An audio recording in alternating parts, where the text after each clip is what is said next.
Puasa melatih manusia untuk tidak berbohong. Ya, ya Allah. Barang siapa yang tidak meninggalkan perkara dusta, tetap mengamalkannya, maka tidaklah Allah butuh untuk menilai puasanya. Ya, meski ia bersusah payah seharian menjauhi makan dan minum. Nauzubillah min zalik. Ya, rugi banget tuh ya. Udah nggak makan nggak minum, nggak dinilai karena kita tetap berdusta. Nauzubillah min zalik. Ya. Jadi bohong memang tidak membatalkan puasa, tapi merusak pahala. Ya. Memang apa yang terjadi sih Bu Aisyah kalau bohong itu ya. Nah, di otak nih ya, ini otak kan menghadap ke sana ya. Ini sudah dibelah ya. Ada bagian ungu ini persis di ini nih di belakang dahi kita. Ya, sering kalau keseluruhan ini disebutnya prefrontal cortex ya keseluruhannya ya. Tapi nanti terbagi-bagi lagi. Ada namanya cortex dorsoprefrontal di sini, ya, persis di sini. Nah, ini nih yang rusak nih kalau kita berbohong. Di sini nih. Ya, berbohong, berdusta, dan bukan hanya berbohong berdusta ya. Ya, nanti kita lihat lagi. Jadi saat berdusta ternyata dikeluarkan neurotransmitter sangat banyak di daerah limbik atau daerah yang mengatur emosi. Ini tadi daerah mengatur emosi yang ini ya. Jadi neurotransmitternya jadi banyak keluar dari sini ya, dan dia merusak di prefrontal lobe-nya ini. Kalau kita berdusta, berbohong. Ya. Makanya kalau di Quran itu dikatakan kita akan ditarik dari ubun-ubun kita nih kalau kita selalu berdusta. Nauzubillah min zalik. Karena di persis ini ada ubun-ubun. Ubun-ubun ada dua ya. Ubun-ubun yang di sini sama yang agak di sini. Ya, ada ubun-ubun minor dan mayor. Kepolisian itu ada terapi apa? Kebohongan, alat kebohongan itu jadi dari sini ya Bu ya, korteks portofrontal. Ya, dipasang di sini nanti dari sini, dari di atas kulit kepala gitu. Ya, di situ. Di sini udah kacau nih kalau suka bohong berdusta nih prefrontal lobe-nya. Ya. Dan memang kalau ya nauzubillah min zalik, kalau kita mungkin rasanya di dunia kita berbohong nggak ada yang tahu kok, nggak ada yang tahu, tapi rusak nanti ini. Dan ini sebetulnya adalah otak ilmu pengetahuan. Jadi prefrontal ini di sini ini semuanya otak ilmu pengetahuan. Ya, otak ilmu pengetahuan rusak juga kalau kita berbohong, rusak juga ilmu pengetahuan kita ya. Nauzubillah min zalik. Ya, dan di akhirat ditarik otak kita dari ubun-ubun sini. Ya, nauzubillah min zalik. Ya, dan sifat neurotransmitter ini kan merusak ya dan mempengaruhi sistem tubuh lainnya secara negatif. Jadi kalau kita berdusta nih keluar neurotransmitternya dari tengah dulu nih karena otak. Yang dirusak ini dulu pertama dan setelah itu tubuh yang lain. Ya, itu bahayanya dusta atau berbohong ya. Tapi sekali lagi teman-teman, ada hal-hal kondisi yang di dalam Islam itu boleh kita berkata tidak jujur. Ya, boleh. Apa biasanya? Untuk mendamaikan seseorang. Mendamaikan seseorang. Seorang istri juga punya pengalaman masa lalu, ya. Dia misalnya punya pengalaman masa lalu yang sangat buruk, ketemu calon suaminya. Dalam Islam juga itu tidak perlu diceritakan semuanya. Ya. Apalagi nggak ditanya. Ditanya aja nggak perlu ceritakan, apalagi nggak ditanya. Diam saja. Karena itu masa lalu. Ya. Karena banyak orang karena terlalu cerita masa lalu yang sekarang udah berubah, ya. Nanti dihantui oleh orang yang misalnya pasangannya ini atau siapapun itu dihantui oleh masa lalunya si orang. Orang ini ya misalnya si orang istri ini sudah tobat, sudah berubah, sudah belajar makin akhlaknya baik. Tapi karena cerita terlalu detail ceritanya lagi si suami terpengaruh. Ya. Makanya mengapa kita diminta ya oleh adilul Islam untuk nggak usah cerita masa lalu. Masa lalu biarlah berlalu, gitu ya. Baik. Nah, karena gara-gara berdusta dirusak dulu prefrontal lobe, ya nanti pengaruh juga kepada jantung juga, tensi naik, nafas tersengal, ya. Kondisi tersebut bila berulang dan dalam jangka lama akan merusak kualitas pembuluh darah manusia. Nah, namanya sel endotel itu tadi yang menyusun pembuluh darah tadi, menyusun selang-selang kabel pembuluh darah tadi, ya. Sehingga beresiko timbulnya beberapa penyakit seperti kembali lagi stroke, jantung koroner dan lain-lain. Kenapa bolak-balik stroke jantung? Karena kalau udah kena ini ya stroke dan jantung dan kemudian ya saya mau sharing ya karena perlu ya pengalaman itu di sharing ya. Waktu 2015 saja hanya karena sumbatan ya, bukan pecah, bukan apa ya.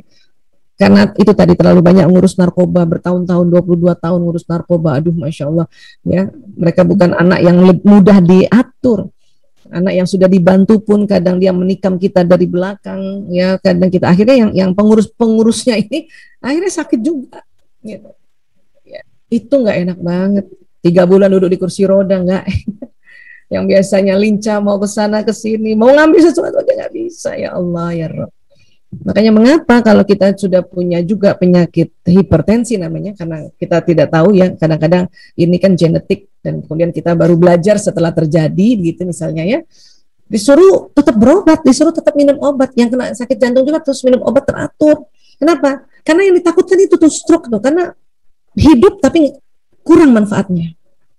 Ya. Dan kadang kenapa orang stroke marah, karena dia gemes pengen mengambil sesuatu, pengen bergerak sesuatu, ya, tapi dia terhalang gitu. Walaupun waktu itu ya saya sangat-sangat gigih untuk berdoa, minta maaf. Sama siapa? Sama diri sendiri. Minta maaf sama kaki saya, minta maaf sama pembuluh darah, minta maaf. Kenapa? Terlalu lalai, terlalu sibuk kerja ya. Maklum masih umur 2015 masih cukup muda lah ya. Ya. Minta maaf, dan saya juga bujuk-bujuk lagi untuk dia menjadi lebih baik lagi dan sebagainya. Ya, untuk itulah makanya mengapa keluarga saya anak-anak terutama ya sangat-sangat atensi pada ibunya untuk lebih baik ibu kerja di rumah seperti sekarang. Kurang lebih seperti itu. Ya. Jadi sekali lagi ini stroke dan jantung ini sangat-sangat berbahaya. Kenapa? Ya, dia hidup tapi manfaatnya berkurang. Walaupun sebetulnya dalam konsep Islam seseorang yang kena stroke juga, ya, karena banyak orang awam bilang, kenapa sih nggak sekalian meninggal? Ya Allah, astagfirullahaladzim ya. Di dalam konsep Islam, orang juga yang terkena stroke dan belum juga meninggal misalnya, tetapi hidupnya manfaatnya berkurang misalnya karena dia tidak bisa mandiri, itu adalah sebagai kafarat. Ya. Justru untuk membersihkan sehingga pada saatnya nanti meninggal dia sangat bersih dan langsung Masya Allah mendapat kebaikan-kebaikan di alam barzah. Jadi buat teman-teman yang punya orang tua atau pasangan hidup yang stroke, itu saking Allah menyayanginya untuk dibersihkan lagi ya, agar nanti setelah meninggal dia sangat cantik main di alam barzahnya ya. Baik. Berpuasa melatih untuk tidak berkata kotor dan bertengkar. Nah, area yang rusak juga sama di prefrontal lobe ini ya. Dari Abu Hurairah radhiyallahu anhu berkata, Rasulullah SAW bersabda, di saat seseorang dari kalian berpuasa, maka jangan berkata kotor dan bertengkar. Ya.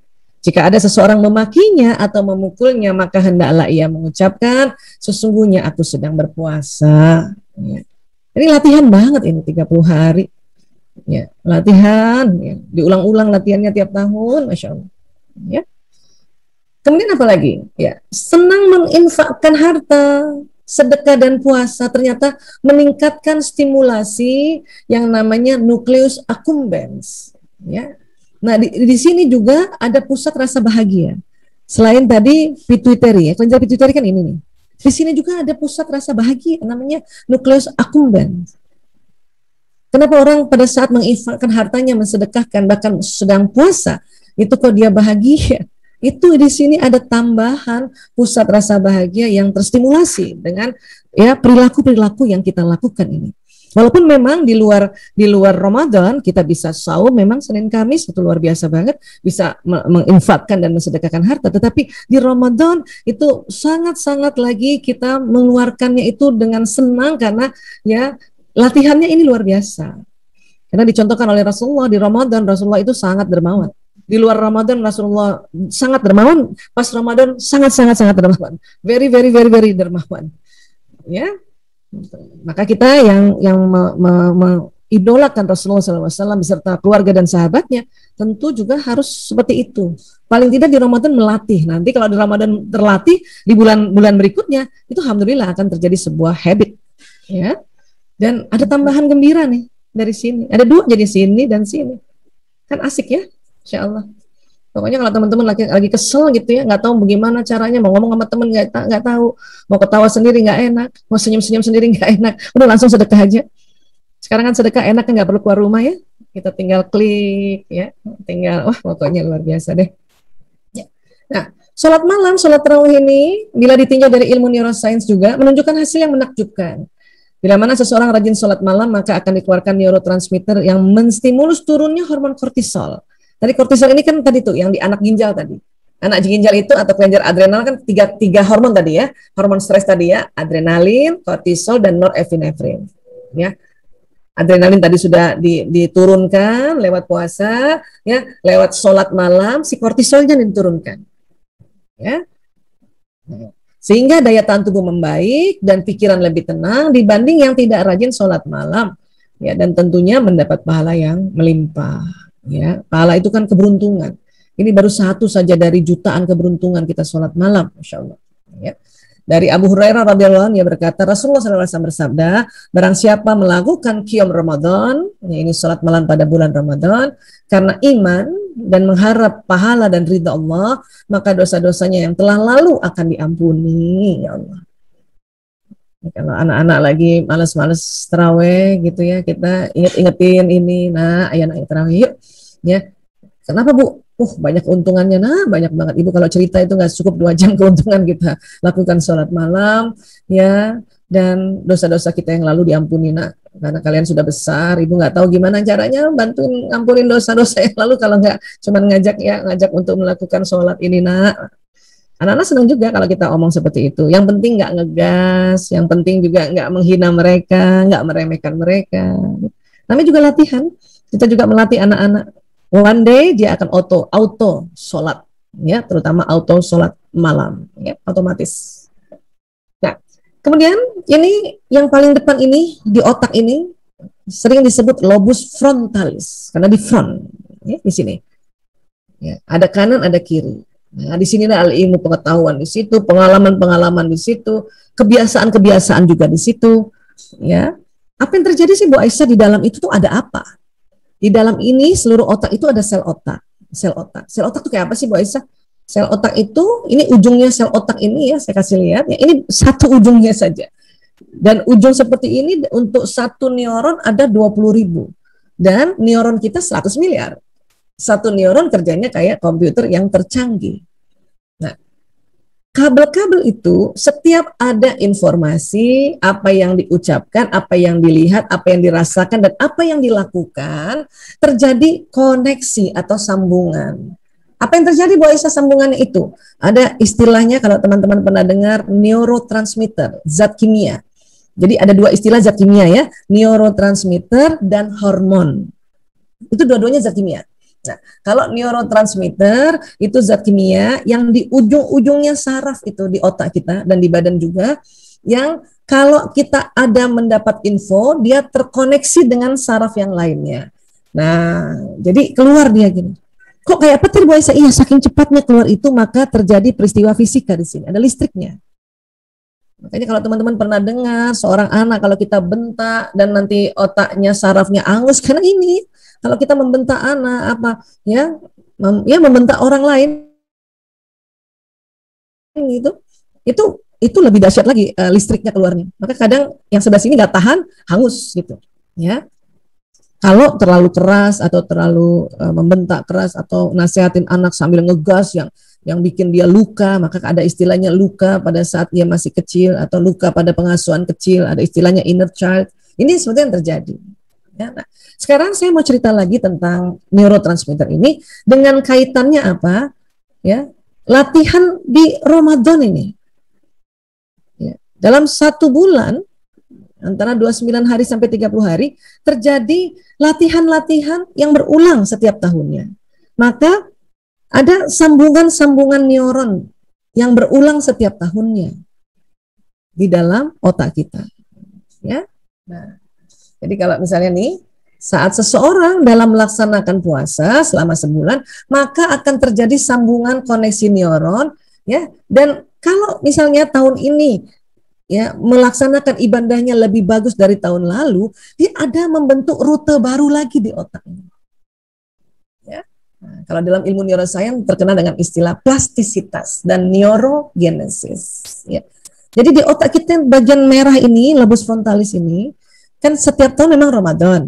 Tapi karena orang yang setiap tahunnya Ramadannya terus meningkat, baik meningkat kepahamannya, meningkat kesadarannya, meningkat amalannya, maka sambungannya yang dulu sudah terbiasa untuk saum Ramadan atau ya melakukan hal-hal di Ramadan udah terjadi kan. Tapi ada tempat baru lagi yang tersambung. Ya. Kemudian kita dilatih, bayangkan 1 bulan untuk ya tidak berkata dusta, tidak berkata kotor, tidak bertengkar. Maka sel-sel otak yang ada di neuron ini, lobus frontalis ini kan tersambung-sambungnya bagus ya. Bagus. Walaupun mungkin ada, maaf, orang-orang yang pernah, misalnya ya pasien kami pecandu narkoba ya, kan orang yang pernah pakai narkoba di lobus frontalisnya ini ada pengalaman dia suatu menjadi korban. Artinya ada sambungan neuron yang dia berbulan-bulan atau bertahun-tahun menjadi korban. Tapi di Ramadan dia juga ya, apalagi yang sedang direhab ya, dilatih untuk berbuat kebajikan, dilatih untuk tadi ya puasa, sholatnya ditambah dengan sunnah, ada sunnah sholat malamnya juga ya, dilatih untuk tidak berbohong, dilatih untuk tidak berkata kasar, berkata kotor, tidak dilatih untuk ya tidak bertengkar, misalnya gitu ya. Itu akan terjadi sambungan tempat yang baru itu, rute yang baru. Tapi yang lalu-lalu nggak hilang ya Bu Aisyah? Nggak hilang. Nggak hilang. Makanya mengapa kita sebisa mungkin juga ya anak-anak sejak kecil juga ya punya pengalaman yang baik-baik aja. Kalaupun dia ada pengalaman mau mempelajari pengalaman buruk seseorang, jangan terjadi pada dia. Misalnya anak-anak kami, dia melihat pasien-pasien ibunya kena narkoba. Dari situ dia belajar, di otaknya dia juga belajar, oh narkoba itu bahaya ya. Nggak perlu kita menjadi seorang pecandu, baru oh narkoba itu bahaya. Karena di otak kita juga ya diberikan tempat yang terutama yang di depan ini untuk nasihat-nasihat dan kisah-kisah. Ini di sini. Termasuk kisah-kisah orang yang sukses, kisah-kisah orang yang baik, itu harus dia tahu juga gitu. Kita tahu juga.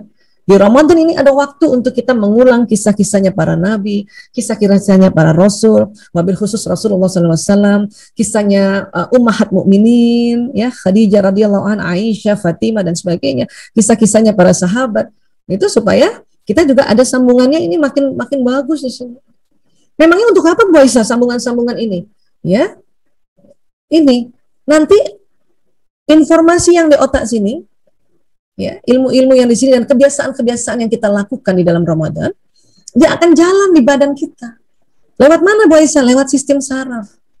Ini sistem saraf ini dari otak ke belakang dulu nih, namanya sistem saraf pusat, ya Central Nervous System. Dia jalan di tulang belakang. Nah, jadi kalau kita bilang sumsum tulang belakang, itu kabel-kabel saraf sebetulnya. Dari tulang belakang jalan kabel-kabel ke seluruh tubuh. Ya. Namanya peripheral nervous system, sistem saraf tepi. Ya. Dan sistem saraf ini kalau dianalogikan itu kayak kabel listrik. Kalau pembuluh darah kayak selang air. Kalau sistem saraf kayak kabel listrik, jalan listrik di sini. Untuk apa? Ya untuk jalan apa yang ada isi di otak itu yang selama ini kita sudah masukkan. Ya, jadi semua kata-kata, kalimat, dan pesan, serta kebiasaan yang tersimpan di otak, ini akan jalan ke seluruh tubuh untuk membentuk akhlak. Sehingga badan ini melakukan akhlakul karimah. Dari hasil apa? Dari hasil ya ucapan-ucapan juga yang kita ucapkan, penglihatan dari mata, dari telinga, dan memori yang di otak. Dan juga kebiasaan-kebiasaan. Bayangkan Ramadan kita udah berapa kali ini? Ya, saya usia 52 tahun, berarti dalam kehidupan saya itu berarti udah 52 kali ya menjalankan Ramadan, walaupun bayi mungkin kita belum latihan ya. Ya kan? Paling tidak waktu usia umur ya 5 tahun kan gitu. Berarti kan sudah buat diri saya 47 tahun bolak-balik ya kita berpuasa.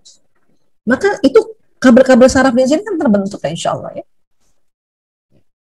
Tapi kalau tidak bertambah kualitasnya, tidak bertambah kita punya ya aktivitas di Ramadannya, ya maka ya puasanya ya yang terjadi akhlaknya ya kayak dulu-dulu aja, ya nanti rugi karena nggak bertambah, tidak bertambah ada rute baru di otak kita, ya plastisitas baru di otak kita, rugi nanti akhlaknya ya tidak bertambah baik, tidak bertambah ya mulia, oke. Jadi inilah sebetulnya yang kenapa Allah memberikan ya latihan terus-menerus setiap tahunnya di Ramadan. Ya. Kemudian nanti otak memberi pesan pada siapa? Pada jantung. Karena beberapa kali saya cerita tentang jantung ini ada otaknya juga. Ya, makanya disepakati oleh para ulama dan para ilmuwan yang belajar tentang tubuh manusia, kolbu itu jantung. Kenapa di jantung itu ada otaknya? Dan di otak di jantung juga itu juga menyambung-nyambungkan neuron, menyambung-nyambungkan ya informasi, termasuk habituasi, termasuk kebiasaan. Jadi kalau anak-anak dari kecil kita ajarkan kebaikan, maka selain di otaknya terjadi sambungan memori kebaikan, di jantungnya juga ada. Memang sebelah mana Bu Aisyah, bukannya jantung cuma memompa darah. Jadi di otot jantung itu ada sel-sel otak. Terutama ini yang di bagian atriumnya, terus atau orang kalau bahasa Indonesia serambi kanan, sama dorsoventrikel, jadi bilik yang di belakang itu ada. Jadi dikatakan jantung ada otaknya sendiri, Masya Allah. Makanya kadang otak kadang-kadang lagi pusing mikirin sesuatu, jantung ngomong sama otak, hey otak. Makanya sering kita sebutnya suara kolbu. Ya. Karena yang suka menganalisa otak, kalau jantung kan dia nggak menganalisa. Ya, otak yang suka harusnya saya gini nih, ya, wah harusnya dinaikin nih mumpung Ramadan nih, korma kita naikin aja nih mahal. Nah, itu kadang otak suka gitu kan analisa. Nanti jantung yang ngomong, ini walaupun memang Ramadan tapi ini kan lagi pandemi, ya kasihan kalau misalnya harganya dinaikin. Nah kurang lebih begitulah percakapannya, ya kesel sama seseorang, sama keluarga kita kah, ya kita ya mau nggak mau ya kadang-kadang waktu berinteraksi kita kesel mungkin karena perilaku dia, perangai dia ya. Tapi kan karena kita di Ramadan ini selalu diingatkan untuk memaafkan orang, ya. Walaupun orang itu belum memaafkan, nggak apa-apa kita aja dulu. Kenapa? Karena supaya kita yang sehat duluan, baik otaknya dan kolbunya, Masya Allah. Ya. Nah ini dia nih jantung ini, ya, ini jantung ini luar biasa ya. Selain dia berdetak saja itu udah luar biasa. Apalagi ditemukan tahun 91 oleh Dr. J. Armour, ya, Andre Armour, bahwa di jantung ada otaknya. Luar biasa, ya Allah ya Rabb. Ya. Makanya kadang-kadang kita selalu pegang dada kita. Untuk apa? Kita mendoakan diri kita tuh kita ya, taruh tangan kanan di atas jantung. Ya Allah saya kirimkan kolbuku ini, Al-Fatihah ya Allah. Dan sebut namanya lengkap ya. Ya Allah saya kirimkan kolbuku Aisyah Taimuria binti Dahlan Hussein, Al-Fatihah. Supaya apa? Supaya ini terekam. Kok bisa terekam? Kan lewat tangan. Kan kita ada ngomong dari mulut. Ya, ada ngomong dari mulut, sistem saraf juga jalan ke sini kan. Dan jangan salah, tangan juga pada saat kita letakkan di atas kolbu kita, di atas jantung kita, di sini di kulit-kulit dada ini ada pori-pori yang menyerap apa yang kita lakukan. Ya, Masya Allah. Dan tentunya ya inilah yang nanti membuat seseorang antara kolbu dan otaknya bersinergi dan akhirnya ya senantiasa membentuk akhlak yang baik atau akhlakul karimah ya. Jadi kesehatan fisik dapat, kesehatan mental dapat, dan itulah Ramadan ya. Iya, baik, terima kasih sahabat-sahabat Villa, Bu Ita. Kita bisa ngobrol-ngobrol lagi melanjutkannya ya. Ya, terima kasih. Wabillahi taufiq wal hidayah. Maaf lahir batin. Wallahu a'lam bishawab. Assalamualaikum warahmatullahi wabarakatuh.